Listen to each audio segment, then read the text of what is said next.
To the May meeting for OHCE. I'm going to be doing the leadership lesson this month. It just so happens to be the topic of herbs, which coincides with my degree program with American College of Health Sciences. So it was just appropriate that I should go ahead and take that on. All right, so briefly what I'm going to be covering, I've got three specific herbs that I tend to lean a lot towards recently, especially with what I've learned in herbs. So I'm going to share with you some of the reasons why I chose them and how to use them. Then we're going to cover how to plant and harvest and store them and use them medicinally as well. And yeah, so I'm going to get started on that. But first, I'm going to actually cover the definition of an herb. When I started learning about herbs, I was probably like most of you. I figured, culinary herbs, sage, thyme, peppermint, things like those are herbs. Well, I found out that actually herbs encompass a whole lot more than that. When I started running into tree bark being considered herb, I was a little bit taken back. So I went and looked up the definition of herb just so I could kind of share with you as well. And according to the Merriam-Webster, it is a plant or a part of a plant that is used as medicine or to give flavor to food. That's pretty much everything I think that you eat, pretty much. So whether it's medicinal or to give you flavor to your food, that's an herb. So that's pretty interesting. So I thought I'd share that. The three herbs I'm going to be covering are cayenne pepper, which probably most of you would think is a vegetable. It is a vegetable also, but it's also an herb. Pot marigold, specifically calendula officinalis. I'm going to go into a little difference between that and French marigold, which you would think is just your common flower for your pretty flower garden. It's actually got medicinal properties. And then peppermint, which we all pretty much could agree that that's an herb. We're used to that. All right, the reason I chose cayenne is great for your circulatory system. I know a lot of us in this day and age aren't as mobile as we should be, or we have just problems with our circulatory systems due to whatever reasons, chemically induced food sources, things like that. If you have cold hands, cold feet, it's usually a circulatory system problem. Cayenne pepper opens and dilates the blood vessels, and it'll speed the blood to the various cells in your body, which does two things. One is it brings the food to your cells that you need to be healthy, and then it takes away the waste products. So it is awesome. The more blood you get in your system, the better your circulatory system, the healthier you can be. So that's why cayenne is an excellent medicinal value. It's also high in vitamin C and A, and anytime you can get any immune boosting benefits from your food, rather than popping a pill, if you take that $35 bottle of vitamin C or vitamin A and just put that towards some fresh produce from your farmer's market, that's a whole food that you know is going to be assimilatable for your body. Your body recognizes it as food and it utilizes it. So that is always a better option than supplementation. And then the one interesting part I learned with cayenne in this during my studies is it's great for wound care and for first aid. Got some people in the park over there, so. They're all right? She's fine. She's fine over there. Okay. So yeah, you can use cayenne to care for if you have any bleeding wounds. And I actually have a testimony in this. I had a serrated knife that got away from me, and I cut into my fingertip and into my nail bed. It was pretty deep. It was bleeding pretty heavily, and I'd read about using cayenne for that, so I sprinkled a bunch of cayenne on there, rinsed it off, sprinkled cayenne on there, wrapped it in a bandage. Held it on there for about 3 days till the Band-Aid itself started coming off. And it stung a little bit off and on for the 3 days, but nothing really bad. But I pulled it off, there was no infection. It had sealed beautifully. It stopped bleeding almost immediately. And then I didn't really need to do anything. I kind of forgot about it after that until remembering this part. And now I honestly can't remember which finger it was because there's no scar. So it worked very well. So I keep a little bit of that on hand in my first aid kit, which is pretty much it's on my like easy to reach when the kid's coming in and out the door and like, I got a scratch. You want me to put pepper on it? It usually makes them think about it first. How bad is it really? But it does work. It's very effective. And the other interesting part of cayenne is two of the main master herbalists in the United States, Dr. Christopher and Dr. Schultz, have used it to stop heart attacks. So if you take a tincture of it or a teaspoon in some hot tea, make it into a tea, give it to a person who's having a heart attack, either on your way to the hospital. I wouldn't necessarily use it in place of emergency care, but you can use it in conjunction with. And it's actually been used, one daughter specifically used the tincture for her father, who was having a heart attack. On the way to the hospital in the ambulance, she gave him like 3 shots of this stuff. By the time he got there, he was up and moving. They did the EKG. There was no evidence that he even had a heart attack. And he was fine after that. So she always just kept some of that in her purse whenever she was around with him after that. So, while I wouldn't recommend that over emergency care, that's something to keep in mind. But the note on the heart attack part is if you are going to use it, you need to have a 90,000 heat units version cayenne pepper. That's not your common cayenne pepper that you'll find in the store. Most of that's around 30 to 40,000 heat units. Still pretty spicy, but if you can imagine that, at about 90,000 heat units, it's pretty staunchy stuff. Okay, so pot marigold or calendula officinalis, I mentioned not to confuse that with French marigold, Tagetti's version. The French marigold is what you're commonly going to find when people are selling marigolds. It's a nice little bushy, almost brown cover plant. And it's kind of like a little cotton ball color, or cotton ball flower on it. The calendula officinalis actually will have a stem and it'll have more like petals. But it's still a marigold and it's still in the same family. The difference is the medicinal value. Calendula specifically is good as a skin and wound healer. You'll notice if you're looking a lot more for creams, for skin, lotions, and things like that, if you see calendula specifically in the ingredients, it's probably going to have a pretty good action on actually being good for your skin.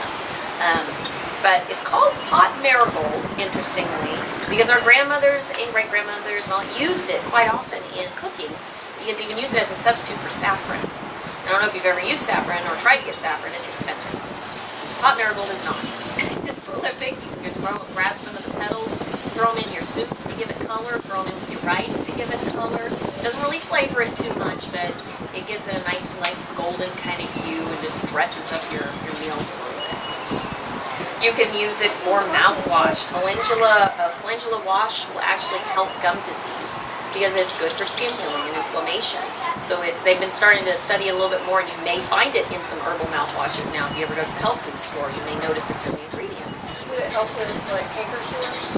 It could potentially help with canker sores. Now, the thing that and this is the next part I'm going to mention, on any kind of infection that you have, if you're using calendula, you want to use it in conjunction with St. John's wort or hypericum. The reason there is St. John's wort is going to attack the infection, whereas calendula is going to cause the skin to heal. The problem with using, if there is a potential for an infection in the area, using calendula on its own, it will heal over and then seal in the infection. And you don't want that. That's really just going to exacerbate the problem. So for any kind of like a canker sore, or if you know you have any kind of, just when you can tell, there's pus or anything like that, obviously you're going to want to join that with some St. John's wort. But yeah, you can use it as a mouthwash for any kind of irritations or lesions or anything like that. You just want to rub the leaf, like you got it in your... You can rub the probably the fastest and easiest way to use it would be to make it basically like a tea or an infusion with it. You throw it in some hot water, let it cool off a little bit, use a little towel or dab it on there and that kind of stuff. I'm actually going to cover later on how to make an infused oil. And that would be great to have around the house. Rabbits also hate the smell of marigold, so if you want to use it as pest control in your gardens and around your gardens, yeah, well, it's supposed to work, but they're obviously not going to smell it a mile away and be like, I'm not going near that garden. But you can try it in with different plants and around. If nothing else, it's just a good handy herb to have on hand because of like skin problems and things like that. And it is an emmenagogue, which means it affects hormones in the female system. So just because of lack of studies, they say kind of just stay away from it when you're pregnant because they're just not sure what could or may not happen.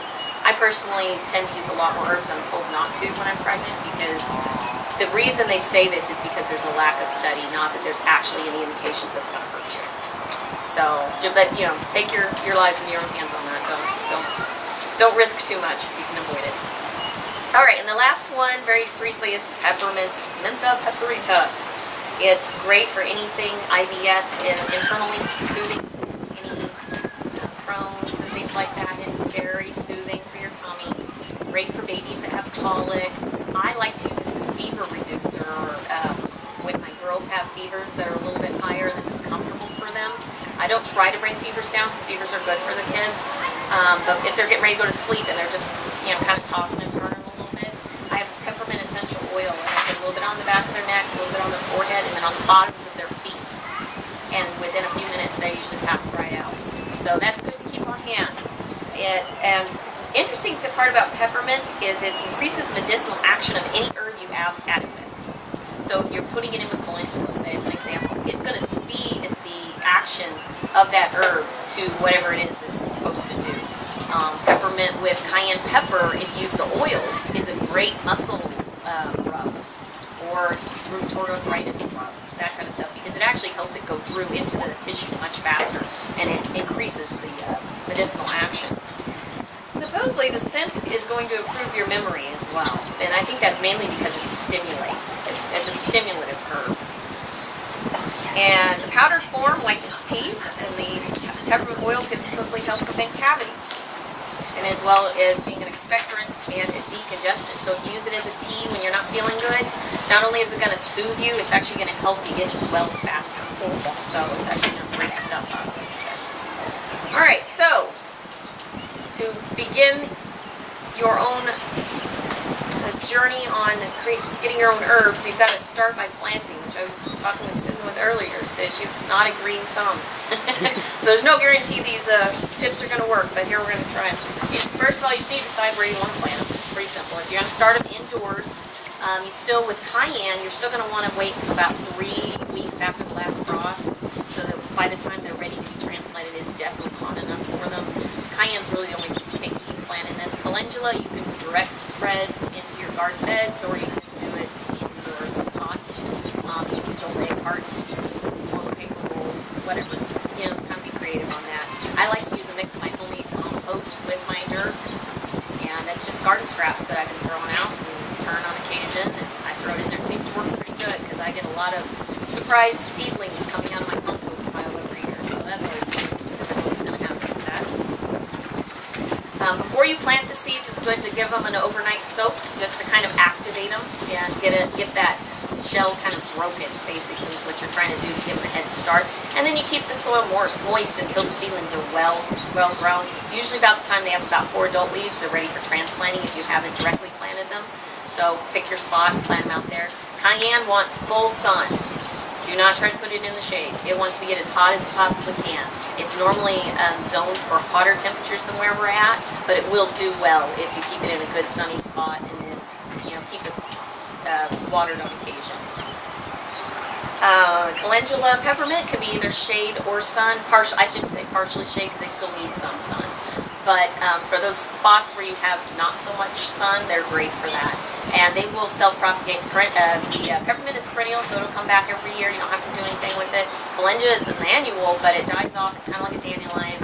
It sends out its seeds, and then it comes up everywhere next year. So you may have to actually call it a weed and remove it from some places, but it's not actually a weed. It's a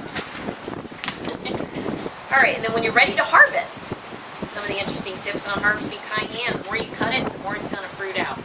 So if you really like cayenne, you might want to plant 4 or 5 plants. I would recommend 1 or 2 because you're going to be just abounded with cayenne. Cut the fruit off, don't rip it. If you rip it off, it will actually injure the plant, which is a little different than some other plants. You can just pop stuff off, not with cayenne. Apparently you got to cut it off. That's the one little picky princess thing about cayenne. It's got to cut it. Special pin. Calendula, it'll flower in the spring, and once the flowers are just past their best, that's when you want to start harvesting the flowers. The flowers typically are mostly what you're going to use in the calendula. You can use the leaves as well. But you can either pick the petals off very carefully, or they'll bruise, or you can just clip the flower buds off and then take them directly inside. Either use them in your salads or your soups immediately, or you can dry them for later use, which I'll cover here in just a minute. And peppermint, as long as the plant is well established and is not too small, has a pretty good foundation, you can harvest it anytime. You can just leave it. It will die down at the end of the year, so if you want to save your production for that year, you're going to want to go get it before it starts getting too cold, so you can just kind of prune everything down, take it all in, harvest it. It'll all come back next year. So that's the only thing with that, to make sure you remember to do that, or you'll just lose everything you spent all that time working towards. All right, and then when you're ready to store your herbs, cayenne is kind of fun. you get to string it together, sew it together like a little, you may have seen it in kitchen, a lot of these